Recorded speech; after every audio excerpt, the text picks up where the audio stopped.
definitely win Hat of the Day? I should have brought y'all a hat. I'm I've got plenty. disappointed. I have plenty. I'll have that one. Next time. Look like J.R. Ewing, I would have thought. You know J.R. Ewing, you know what I mean? Dallas, back in the day, the TV show. Yes. You're too young to remember. No. My daddy used to watch Dallas all the time. Okay. There you go. Now, Lainey, you have been spectacularly busy. You've only just made it literally by the skin of your teeth into our studio this morning. We were coming in on 2 wheels. If you heard something in the parking lot, that's what was happening. I love that. We just came from Glasgow this morning. Which is incredible. Yeah. That you're so busy here in the UK. What's the support like here? It's unreal. I know like all of the artists probably say a similar thing, but it really is true that the listeners here are just a little bit different. It seems like they kind of like sit on the edge of their seat and lean in and listen. And I'm a songwriter before I'm an artist, and I take a lot of pride in my storytelling.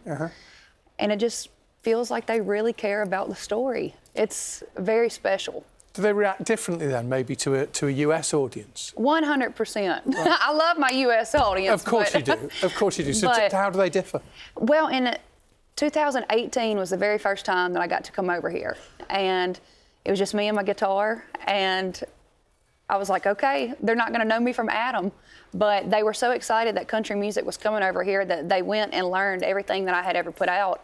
And I'll never forget, I was at Bush Hall in London, and I could hear a pin drop, and then all of a sudden I heard people singing back to me, and that was the very first time I ever heard people singing my music back to me. Wow. So they caught on here first before I had fans at home. Why do you think that is? Do you know? Oh my gosh. I don't really know, but I do know that you can just tell that they are a sucker for a good story. Let's talk about the story, because actually your story is incredible, isn't it?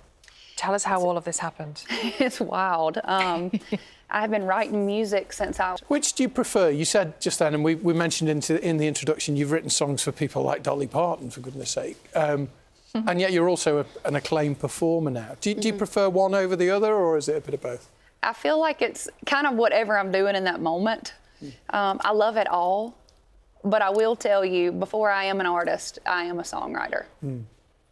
That's where it started for me. And I think it was from being from a town of 180, and like, there's not a lot to do except sit around and tell the same old stories and listen to the same old stories. And when you say country music is life, is that what you mean by that? That actually the music is in everything that you do and every part of the life that you live? Absolutely. Like if you think country music is a lot about trucks, it's because we live our life in the back of a truck, you know, like almost every memory I have is in a truck. But I'm also from a family of farmers. I'm a 5th generation farmer's daughter, and they supported me before anybody did. And when I tell you they believed it, they believed that I could do this from the beginning.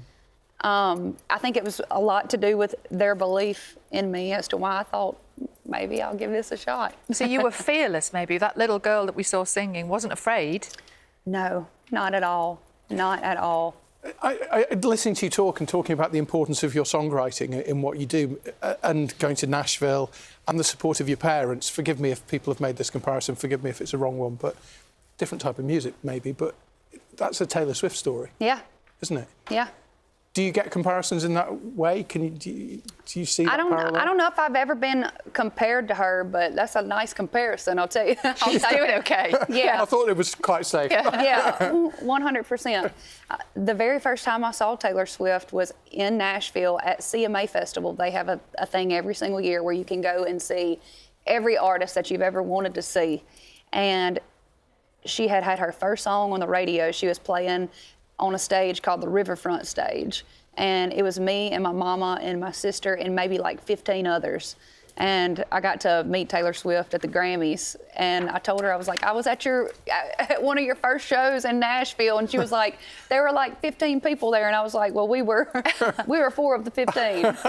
You mentioned the Grammys. You weren't just at the Grammys, you were nominated? Yes. Is that right? Yes. In the end, the Grammy went to Beyonce. That's right.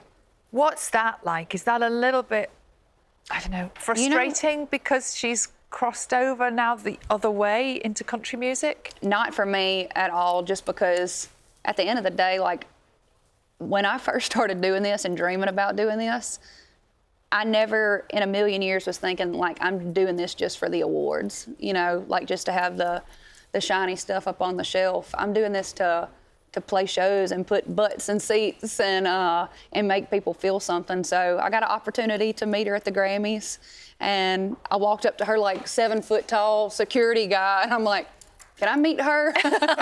What did she say? Hey, have you got any good songs? Yeah. No, right for me. we both share a just like a deep appreciation for what each other does, and I think that she's introduced a lot of people to the country genre that maybe never even knew that they liked it. Yeah. And country's on fire right now. We are big fans of Yellowstone over here in this country. Yes. And am I right? Are you going to be in it? Are you in it already? Did it? I was in season 5. Wow. And that was the very last season. It's my first acting gig. I've been acting a fool my whole life, but that was my first like official acting gig, and loved it. Absolutely loved it. You do more of it then? I think so. I really think so. It's just another way for me to be creative, and like it's definitely something I didn't sign up for, you know, but I made a promise to myself a long time ago. You know, when I look at people like Dolly Parton and Reba, like the ladies that were given opportunities because of their gift of storytelling, that weren't necessarily like just musical opportunities, but they haven't been scared to kind of step outside of the lines and try things that they didn't technically sign up for. I want a career like that. I want to be able to just be creative and have fun and not say no. So you're living the dream right now. Well, literally right now, isn't it? not literally, but Maybe you not. are living the dream. But 2 minutes to 9 in the morning. Do you have a big goal? Do you have a big... Oh my goodness. Well, this is our 6th or 7th time coming over here to play music. I feel like the venues keep getting bigger and bigger every single time, and the audiences keep getting bigger. It's really insane. I mean, my goal is to be a global country musician, and I think that might be what you are already. Well, I don't know. That's the goal, is to continue. But also just continue having fun and meeting people and going places and getting to experience all the things I never thought I'd get to. Thank you very much for coming in. Especially because you haven't had to make such a huge effort to get from Glasgow to see us this morning. That's great. I'll have one of those hats. I got you.